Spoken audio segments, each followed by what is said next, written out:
भारतीयांनो, इथं तर तुमची इच्छेला पडली काढा बाहेर राष्ट्र नौका ही वाट शिकली. घरात सावरून एक तुटीने गुहामध्ये गेली काढा बाहेर राष्ट्र नौका ही वाट शिकली. त्यांसारख्या असंख्य लेखन साहित्य प्रकारातून समाज परिवर्तनाला दिशा देणारे थोर समाज सुधारक लेखक, लोककवी, दलित साहित्याचे संस्थापक, संयुक्त महाराष्ट्र चळवळीतील क्रांतिकारी नेते लोकशाहीर अण्णाभाऊ साठे यांच्या पवित्र स्मृती अभिवादन करून आपल्या समोर उभी आहे. नमस्कार, मी वसुंधरा संजय गुरव, इयत्ता 9वी, समता माध्यमिक विद्यालय धाराशिवची विद्यार्थिनी. साहित्यरत्न अण्णाभाऊ साठे यांच्या जयंतीनिमित्त आयोजित या राज्यस्तरीय खुल्या वक्तृत्व स्पर्धेत आपल्या समोर विषय मांडते अण्णाभाऊ साठेच्या कादंबरीतून निर्माण झालेले उपेक्षित वर्गातील नायक. ज्यांचं पोट भरलेलं असतं त्यांच्या बोलण्यात आणि लेखणीत विनोद असतो, परंतु जे उपाशी असतात त्यांच्या बोलण्यात आणि लिहिण्यात खिळग्या असतात. आणि या खिळग्यांनी पेटलेल्या वडव्यातून क्रांती घडवण्याचं काम अण्णाभाऊ साठेंच्या लेखणीने केलं. आपलं साहित्य आरशासारखं स्वच्छ असावं, त्यात प्रतिबिंब स्पष्ट दिसावं, हा एकच हेतू डोळ्यासमोर ठेवून साहित्य निर्माणात अण्णाभाऊ साठेंनी तब्बल 35 कादंबऱ्या, 19 कथासंग्रह, 14 लोकनाट्य, 11 पोवाडे व शेकडो लावण्यांच्या माध्यमातून वंचितांच्या, उपेक्षितांच्या हक्कासाठी क्रांतीची वादळ निर्माण केली.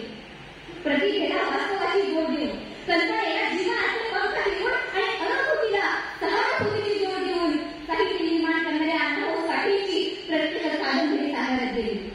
आधार, फकीरा, चित्रा, आवडी, आग, वैजयंता, संघर्ष, रानडोबा, मागणीचा माळ, केवड्याचं कळी, वारणीचा वाद, वारणीच्या खोऱ्या यांसारख्या साहित्य कृतीतून आणि कादंबऱ्यातून उपेक्षित वर्गातील बंडखोर आणि प्रामाणिक नायक नायिका आपल्याला भेटतात आणि नैतिक मूल्यांची, मानवजातीच्या समाज कल्याणाची शिकवण देऊन जातात. जेव्हा जेव्हा मराठी साहित्यात अण्णाभाऊ साठेंचं नाव येतं तेव्हा सर्वप्रथम डोळ्यासमोर येते ती फकीरा कादंबरी. हा फकीरा या कादंबरीचा नायक जुलमी इंग्रजांच्या सरकारी तिजोरीतील धनधान्य लुटून गोरगरिबांची उपासना थांबवणारा हा फकीरा. त्याचा उमदा, प्रेमळ आणि शूर स्वभाव, त्याची स्वातंत्र्याची प्रेरणा घेणं, त्याचं जगणं, त्याचा संघर्ष, त्याची मानवतेच्या कल्याणासाठी चाललेली धडपड या कादंबरीतून दिसून येते. व्यवस्था परिवर्तनाचा इतिहास घडवणारा परिवर्तनवादी दिलदार महानायक म्हणजे हा फकीरा. जोगळी उडायला गेलेल्या वडिलांचा बदला फकीरा कसा घेतो आणि इंग्रज सत्तेचा अहंकार फकीरा कशा प्रकारे फेकतो याचा जबरदस्त वर्णन अण्णाभाऊ फकीरा कादंबरीतून केलेला आहे. जे साकार नाही त्याला केवळ कल्पनेच्या जोरावर आकार देण्याचा प्रयत्न अण्णाभाऊंनी कधीच केला नाही. जे पाहिलं, अनुभवलं, ऐकलं तेच त्यांनी लिहिलं. डोंगरात आणि डोंगराच्या पायथ्याशी विखुरलेलं उपेक्षित फकीराचं कर्तृत्व एकत्र करून अण्णांनी त्याला शब्दबद्ध केलं. कोणत्याही साहित्य कृतीत नायक आणि पात्र रंगवण्यामागचा हेतू एकच होता की जो उपेक्षित होता, अंधारात होता, तो प्रकाशात यावा. उपेक्षितांचा उत्कर्ष व्हावा, त्यांच्या कर्तृत्वाचा ठसा इतिहासामध्ये उमटावा आणि भावी पिढीला तो साहित्य रूपाने मार्गदर्शक करावा. अण्णाभाऊ साठेंच्या साहित्यातील प्रसंग, नायक आणि विचार आपल्याला संघर्षाची गाथा सांगतात आणि जीवन जगण्याची नवी दृष्टी देतात. मग वैजयंता कादंबरीतील स्वाभिमानाची, एकनिष्ठेची आणि कष्टाची कथा सांगणारी तमाशा कलावंत वैजयंता असेल किंवा चिखलातील कमळ या कादंबरीतील मोरेची कथा सांगणाऱ्या तुळसा आणि तिची मुलगी सीता हे नायिका असतील. चिखलासाठी परिस्थिती असताना सुद्धा कमळासारखं शुद्ध आणि निर्मळ जीवन जगण्याची जिद्द यासारख्या कादंबऱ्यांमधून निर्माण होते.